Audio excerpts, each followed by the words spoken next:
everyone, Brendan the Blind Guy here. Now, we all know this year has been filled with whispers of darkness and cruelty from that big bad wolf that keeps threatening us to drag us under the water to an everlasting sleep.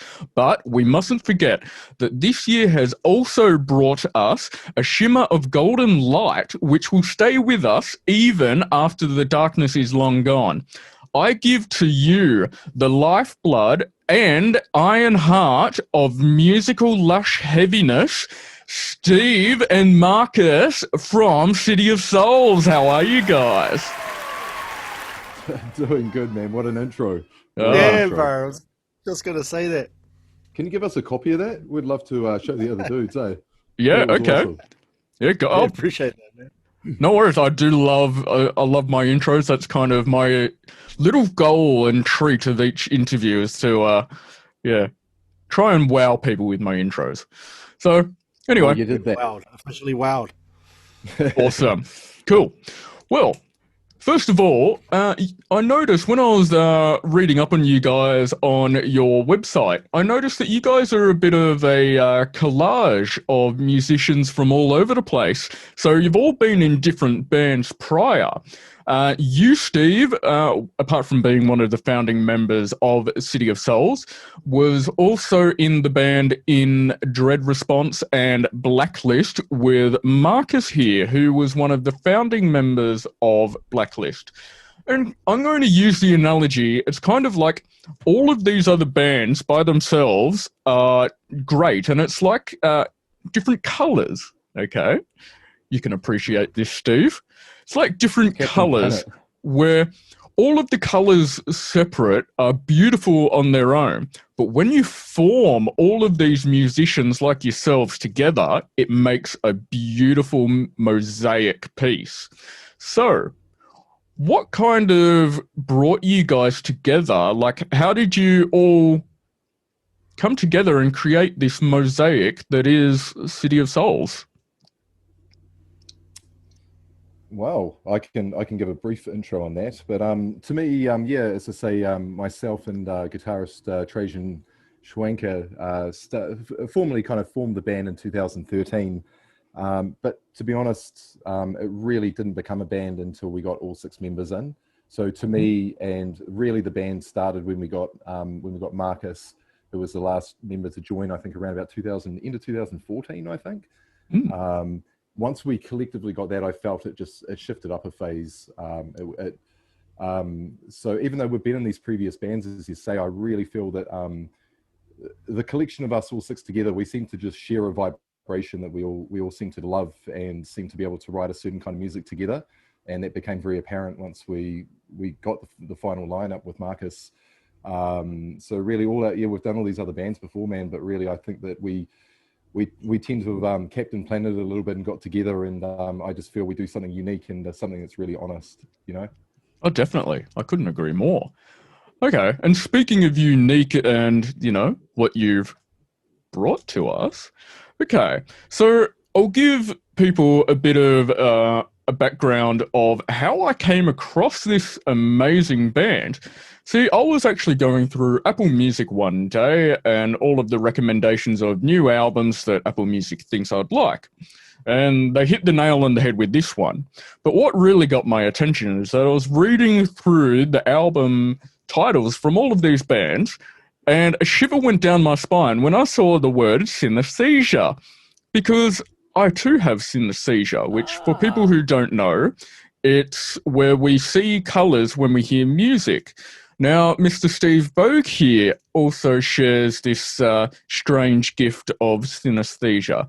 So don't worry, Marcus, I'm not going to leave you out for too long.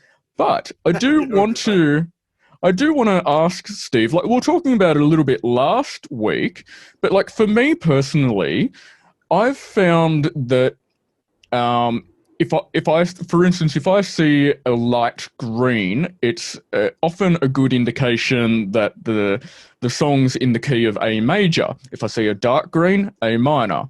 Light red, B major. Dark red, B minor, so on and so forth. But it's not always accurate.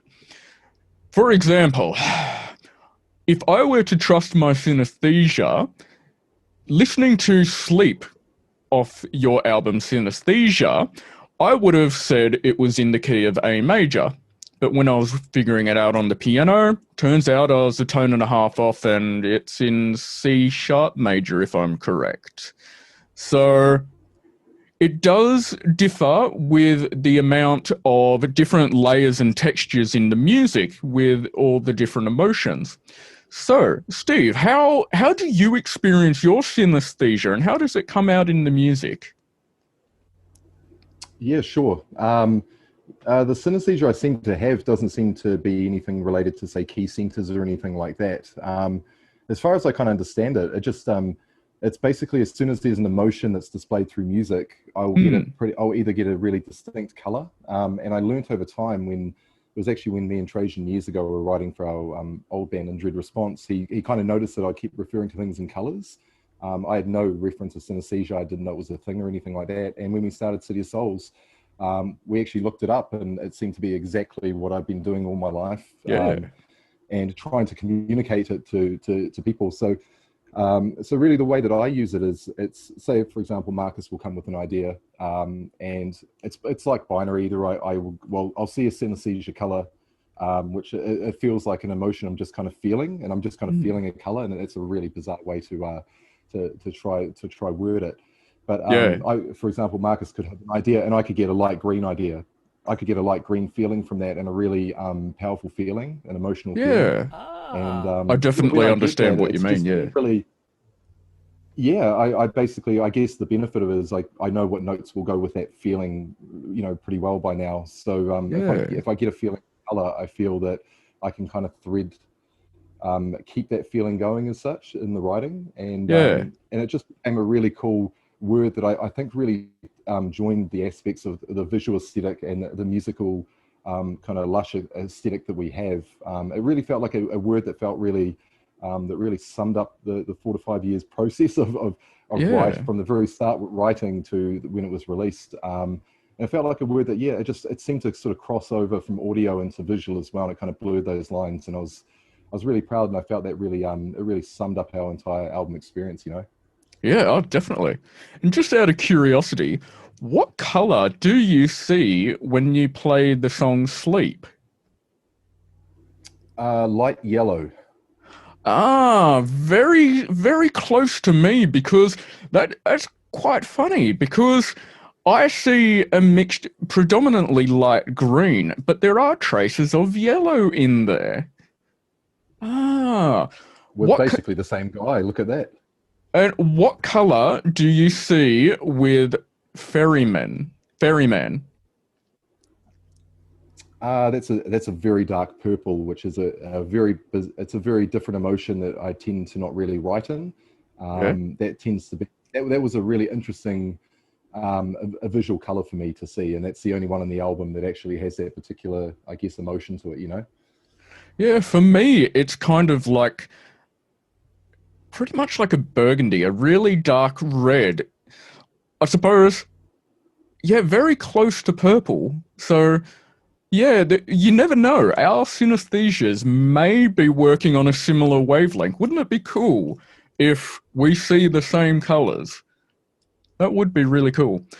It'd be like a secret code that only we can understand. Sorry, Marcus. It'd be a secret society within ourselves. Exactly. Totally.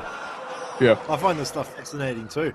I'd be curious to see what actual frequencies those colors have, and can you manipulate them down to match it? That would be quite an interesting sort of I don't know, just journey to go on. Just choosing music from frequencies rather from playing. Just for shits and giggles would be fun. Absolutely. Oh, definitely. Man. Okay, so you've described how the colorful journey kind of really precipitates through the album Synaesthesia. So what about the the lyrical content? Like, tell us about what some of the sentiment of the songs on the album are about. Those songs are very much personal stories for Richie. Yep. We don't we tend to have, like, as band members, we tend to have input after he's brought something forward. And I feel it's very necessary for a singer to really dive deep. Like Richie is quite a deep writer. He's a deep thinker, which I really appreciate. And it needs to be something from his heart in order for him to give an authentic performance on stage. So Yeah. like if it was a story of mine, he wouldn't buy into it so much. It would be my story that he'd be singing. So Yeah. when you see him on stage and when he's, I guess, participating with the crowd, is because he's really feeling it. Yeah. Oh, that's fantastic. Okay. Well, yeah, it's funny because on the website it's described as a sprawling cinematic experience, equal parts lush and heavy. And I kind of thought cinematic isn't really what I would describe it as, because, like as you said, the songs are so personal, and it's kind of like, well, cinematic to me, it seems kind of dramatized. So how would you say the description cinematic actually describes? Why is cinematic suitable for the album? Or did you guys not write it? It's probably the cinema in Avondale. Ah, okay. The cinema down the road from us. Well, We did have help writing our press release, yeah. but yeah, it was signed off by us. The majority of it came from us. Oh, okay, yeah. I don't know. How do you feel about that, Steve? Some parts to me I, feel quite cinematic, like in terms of like the song Synaesthesia itself. Like Oh, yeah. I can fully see, with even though there's no words, it takes me somewhere, and I can have this sort of cinematic journey going on inside of my head. Ah, yeah. yeah, pretty Yeah, much. definitely. Yeah. Okay. So you, No, I would definitely pick that up. yeah, yeah. Oh, cool. Okay, so Marcus, you mentioned the performances. And so I want to talk about your performances, because even though unfortunately performances aren't happening at the moment, which is giving me withdrawals, and unfortunately they haven't made like a nicotine patch for gig withdrawals. They need to, someone needs to invent that, because yeah, anyway, Can't happen. I'm struggling. Impossible. Uh, well, So it, we, bro. yeah, I Relax. can only imagine. Oh, wow. You guys doing it for a living. Oh, wow. So, anyway, the performances side of things, I was actually kind of thinking, with the album being a colorful album and, the synesthesia, and I remember, Steve, you were saying that the video clips, you've done colorful visual videos for each songs, did you say? Yeah. So they're called visualizer videos, and Aha, that one. we did one as we sold USB sticks, so Oh, that yeah, was yeah. just an extra feature on our USB sticks, and we ended up being so happy with them visually that we put them out on YouTube, and released Ah, all 16 of them, yep. which was really really cool. Yeah. So, okay. So with your live shows, do you have a lot of, do you have visualizer effects and a lot of color that kind of reflects the musical color? That's Does something that that we're make looking sense? at for. Oh, absolutely, man. It's something we've wanted for a while. We've really wanted to wait till our album and our album release tour, essentially, to have those other aspects brought in live, Hmm. which we're at now. We've released our album, but obviously because of COVID, Yeah. we haven't been able to play. But absolutely, man, that's something we've discussed for a really long time, and we're really keen to do these new ideas and new concepts, and really trying to make it like an audio visual experience rather than just a show that you see some Yeah. guys jumping around. Yeah, definitely. Cool. I mean, we all love a show to jump around and headbang and everything, I tell you. But, Oh, of course. Yeah, but we're gonna do that and something else, oh, fucking So oath, yeah. Okay. So, audio. Well, the album was also engineered, produced, and mixed by is it Forster or Forrester?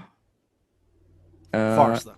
That one, Savell, who also works with Carnival, which that kind of like, that's why it's got a bit of the grungy, progressive feel. So how would you say his input helped mold your music in the end result?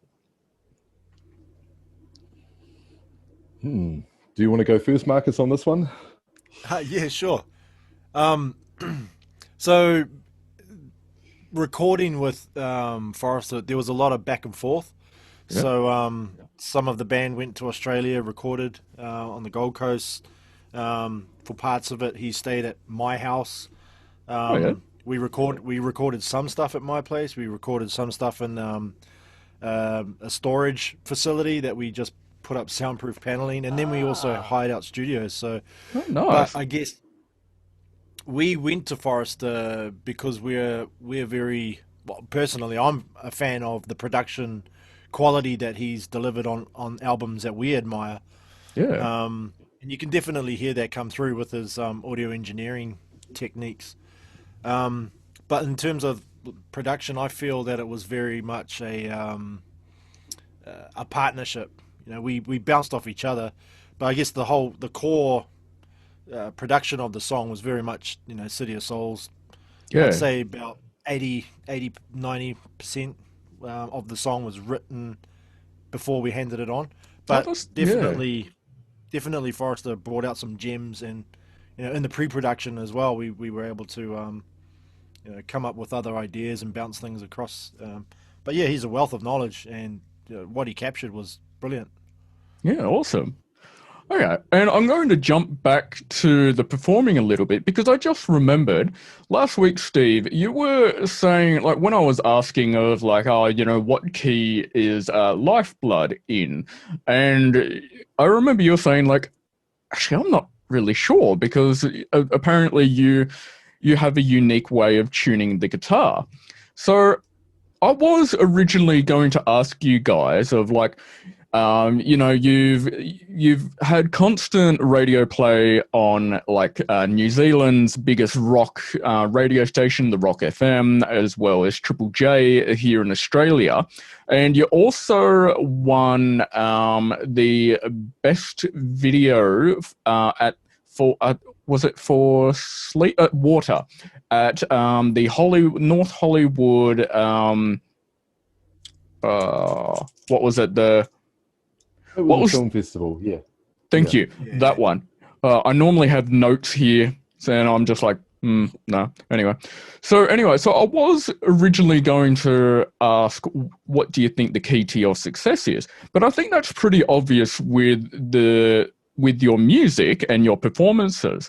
So instead, I'm going to kind of dive into a little bit of how do you kind of write in the studio? How do you write the music, and, like, bring us into the melting pot of how you collaborate, write, and perform? And, like, do you have an odd way of tuning, Steve? Like, I know I'm jumping around a bit here, but yeah.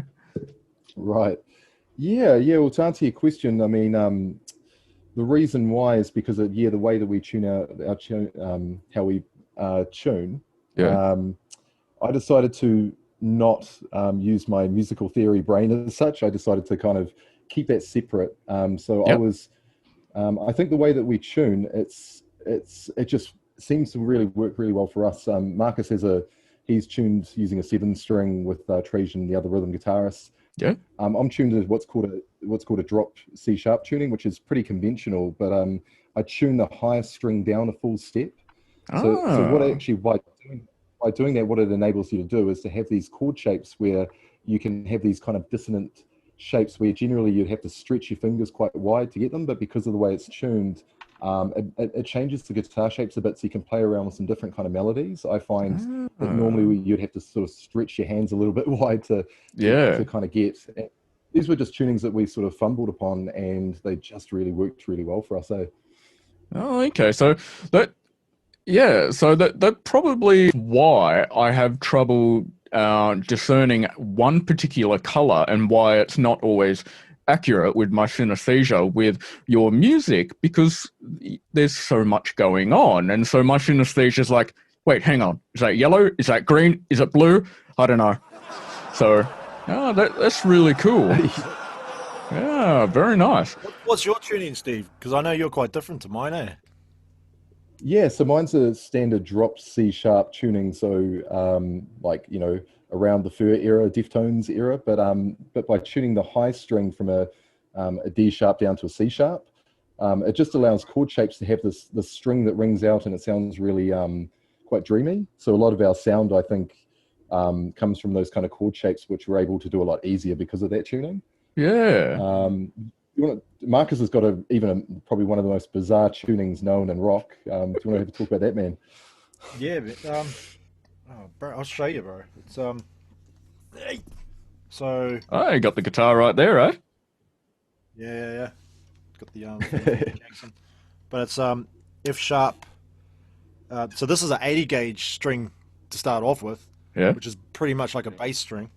But yeah, so F sharp, C sharp, F sharp, A sharp, C sharp, C sharp, and when you just strum it out without any chords, it's like. Oh, that's a really nice sound. Yeah, it's real easy to just get like.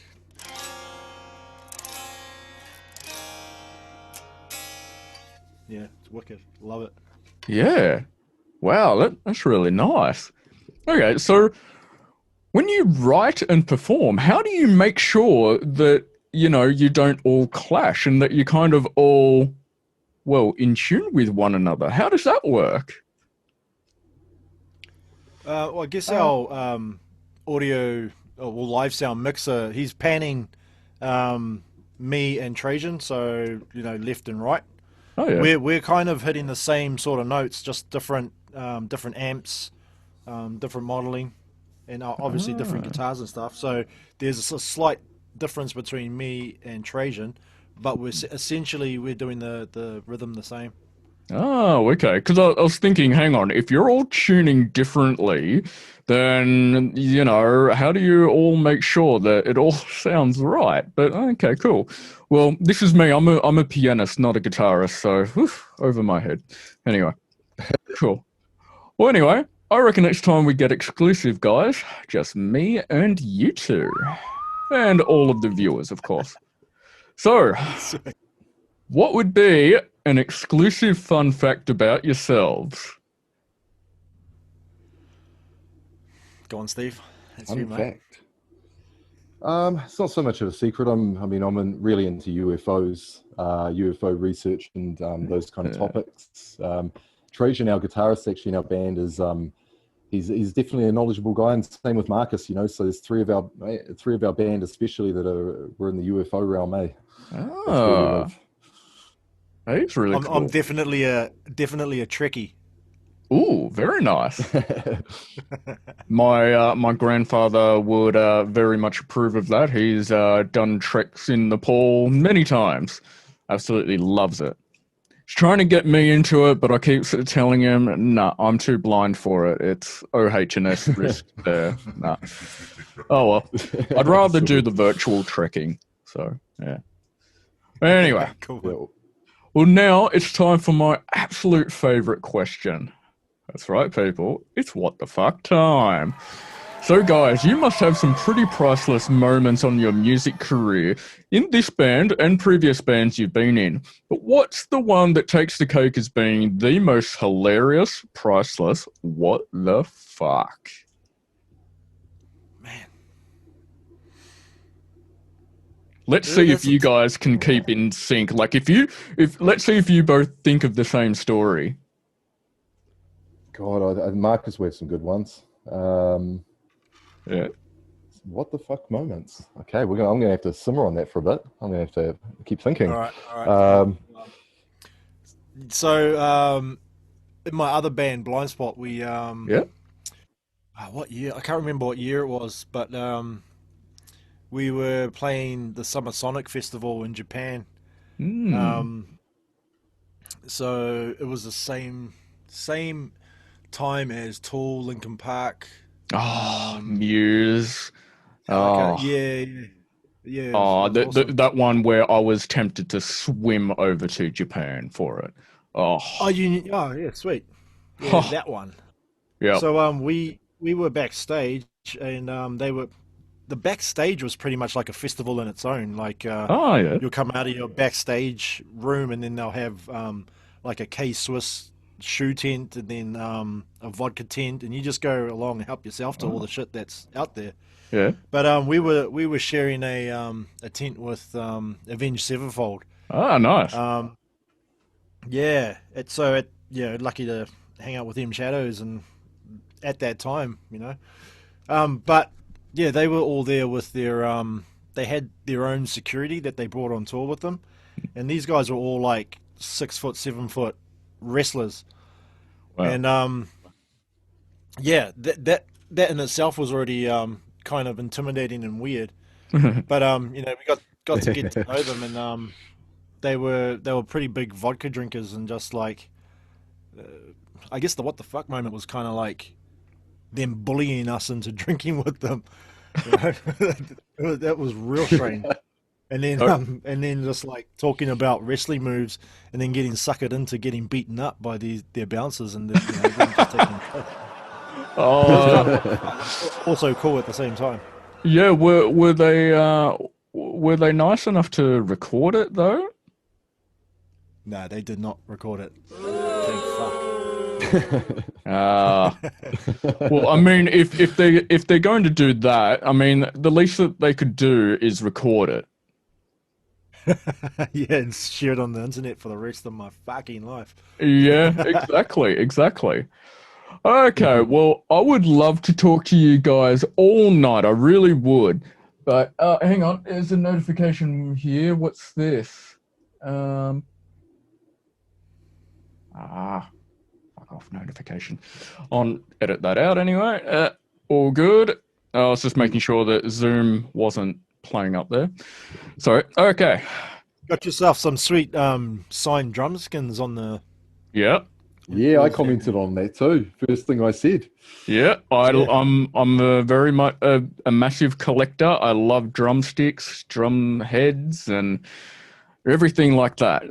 So when I catch you guys on tour, guess what I'll be wanting? We'll have one ready for you, bro. You can have it all. Awesome. I'll take your guitar as well. Yeah. Anyway, well, I would love to sit here talking to you guys all night. I really would. But you guys probably will get sick of me in no time at all. But anyway, Never. so I think we'll leave it with, I noticed on your Facebook page last week, you did a rather touching post about the Suicide Awareness Day. So instead of just a generic, what would you like to say to your fans? What would you like to say to your fans and those who might be struggling with depression to kind of help with them?